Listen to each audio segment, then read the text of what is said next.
Welcome to One. Hey folks, I'm Zachry Bailey. My preferred pronouns are he, him, and his. I'm a stage management student at the School of Drama, class of 2020. Hi, I'm Vermillion. My pronouns are Zer and Zers. I am a third-year dramaturg at the School of Drama, and I'm class 2020. Hi, my name is Jaime Totti. My pronouns are he, him, and his. I'm a fourth-year student in theater management at the Yale School of Drama and the Yale School of Management, class of 2020. Hi, my name is Burton. I am an acting student at the School of Drama in the class of 2020. My pronouns are he, him, and his. The Yale Cabaret we call it an underground student organization associated with the School of Drama that is run completely by graduate students. It's this experimental training ground where students really have a chance to kind of flex muscles that they've learned in the classroom, muscles that they learned before coming here, or muscles completely outside of their discipline. Because the CAB has a new leadership team every single year, the mission of the CAB changes. It almost revolves. We chose to have this sort of political mission this year. That's beautiful. And I'm wondering if each of you could speak to what your respective areas of study are, and how you came to YSD. I auditioned for this school 3 times to get in. So the actors have to audition to get into the program. Worked 2 jobs, paid for a coach, and we worked for a couple months. That was the year that it happened for me. I actually was an English major and a theater minor in my undergrad, and I was slowly introduced by a really great friend of mine, Martine Key-Green-Rogers, who was like, hey, all these things you're really interested in doing, history, research, dramaturgy, all of this, like, you really should try out this avenue. So I tried out dramaturgy and I fell in love with it. So I want to say back in high school, I found this role of the person who had an immense amount of power in the room, and power in the sense that they could care for other people. And so I started to explore that and what that might mean for myself as a theater practitioner. And then when I got to college, I was pursuing acting, and I didn't have a lot of stage managers who I thought, wow, they are there for me. And so I got back into stage management from high school. Very much a creature of this institution. And I visited a bunch of schools in the city, and then came up to Yale because I was familiar with the institution from before and figured I should at least give it a minute of my time, because it's Yale, and the energy that was here, the sense of collaboration, the work that was happening at the cabaret. Brandon, Zach, and Alex, your individual backgrounds in stage management, acting, and dramaturgy, how do those respective backgrounds inform how you approach being a leader and an artistic director? It's pretty rare that we see dramaturgs and actors and stage managers in a leadership position in our field in general. So that was something that was really exciting to me as well. And it's something that all 3 of us have thought about all year, is breaking these boundaries. In terms of being a dramaturg, I kind of think it's the skills you need to be a dramaturg and an artistic director overlap a lot. A huge part of that, I believe, is curation. I believe that we are in a bit of an era right now in the American theater where there's this perceived notion that, an artistic director will be a director, and that they will have all the answers, and that they will be the captain of the ship. And I think that, at the CAB, the 3 of us, we firmly believe in shared leadership, and so one of the way that manifests is that if we uplift something, and someone's like, hey, I got to go with my gut on this one, I think we should go in this direction, we will absolutely support that. The 3 of us are the facilitators for an audience coming in and participating in a story. But my skill set as an actor really is empathy with the audience. A lot of the experiences I've had in regional theaters, there's a lot of safety happening around the country. There's also a lot of pandering to the audiences. And I think that oftentimes audiences want to be surprised. They want to be introduced to something new. We want to be introduced to something new. I can't talk about the audience without including myself in that, because I too am part of the audience. Our text thread is like the most active text thread that I know. because we're always talking and we're sharing art with each other and we're sharing ideas and we're sharing things that have inspired us. It helped that the four of us had a common vision for what the cabaret wanted to be, sort of in its broad strokes, and then in its specifics, each one of us had our own like passion project, our thing that we wanted to accomplish, and it was the key was like rallying all of us around each one of those things and making sure that each one of those things happened. And so the season had to be canceled at the cabaret. So I'm wondering what that news was like to receive, and where the inspiration came from for Cape Cab Radio as your artistic response to this global crisis. I mourned quite a bit. I really did, at the fact that we had two other shows lined up, one that was good to go and one that we were still having conversations about how to move forward, and that it was completely done.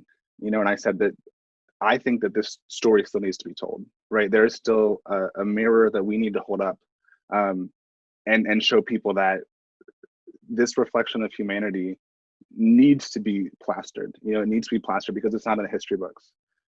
Specifically Ain't No Dead Thing, that talks about the Tulsa race massacre of 1921. Yeah, so AK came to us and said that she came to us with the idea of doing Cab 17 Ain't No Dead Thing as a radio play. And we were super excited about that. And I literally kept having dreams about a radio station. I was like, why don't we couch this radio play with a greater station? And it also allows us to continue reaching out to the community. It allows us to continue at least having an output, a point of reaching out to the community without actually having a physical space. Working with our artistic associates, especially the ones in sound, to get this thing going was just a really big project, and not without its problems, but once we figured it out and once we were off to the races, it has become really a joy to do every week. So I know that Ain't No Dead Thing was a limited type performance, but let's take a listen to a short clip. Ain't No Dead Thing by A.K. Payne. Setting: 1921, Greenwood District, Tulsa, Oklahoma. Also known in history as Black Wall Street, a name that has been stripped from this narrative so as to pay respects to those Black bodies who constructed Greenwood in resistance to an economic system that refused to recognize their humanity. In other words, it has been stripped to do away with its illusion that capitalism can exist without racism. There is a diner called the Ark. Noah's bedroom is on the second floor. There is space just beyond the Ark, which is everything else. A prologue. Marnie and Edwina, their graduation night. They run through the woods behind the high school. May 1918, air is sticky hot. Graduation gowns stained on the bottom from running. Marnie pulls a flask from her bra. Edwina grabs it and raises it to toast. To freedom! To freedom!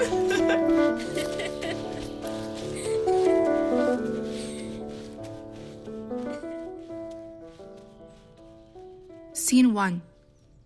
This play moves with the sun. It is just after midnight on Monday, May 31st, 1921. In the Ark, Noah stirs in sleep. Beyond the Ark, newlyweds Linwood and Edwina in their bed.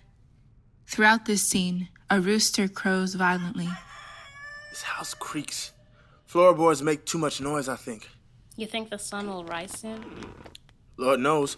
Whole town hasn't slept in weeks since he went blind. Maybe he's dying. What? Maybe dying means you're living the morning. Edwina. Uh-huh. I meant it. What I said on the altar, till death do us. Okay. When I asked your mom for your hand, The moon looks haunting tonight. When I first got to Greenwood in 1918, I saw your shadow in the window of the Ark. And you wanted to marry a shadow. I wanted to marry a woman. And when you saw me in the light? Oh, well, It felt inevitable. Hmm. White man passing through say I'm one of the best surgeons he's ever seen, black or white. He say I got the gift. That's nice, Linwood. Say maybe one of these days I could practice in one of them real big hospitals in the north. Say anything is possible. As large possibilities swell and inspire her heart. What? Just this book, A Voice from the South. Do you think I could do it? Be a surgeon. In a white town. White doctor passing through probably ain't never seen a nigga do nothing but step and fetch. Imagine me sitting in the office run by white men up north. Imagine me, somebody, something, taking the pulse of any man, white or black, healing any man like bearing life. That like fucking rooster. Being God all at the same time. All this time I've been trying to get up on my feet, and now there's something I could touch.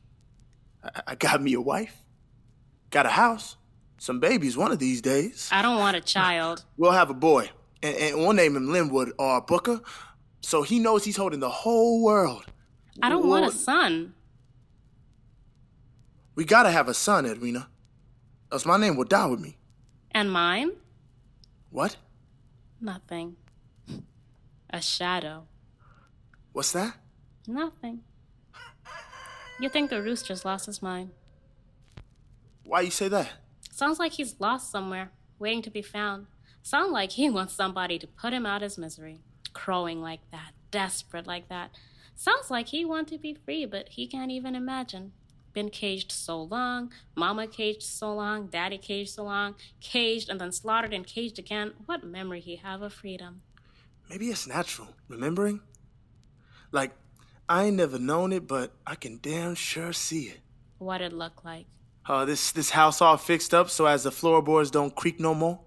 And you, and two boys, and Sunday papers, and cups of coffee, and baseball games. What color is it? What? That freedom. What color? Like when you see it in color or in black and white like the movies. It's all silhouettes, actually, or stick figures. No flesh? I suppose. Are we smiling? There are no lips. Does it move? It's like a portrait. Are we happy? I cannot tell. There are no eyes. Are we black? Oh. What? No. Why are you holding your hand out like that? I like how real it looks against the moon.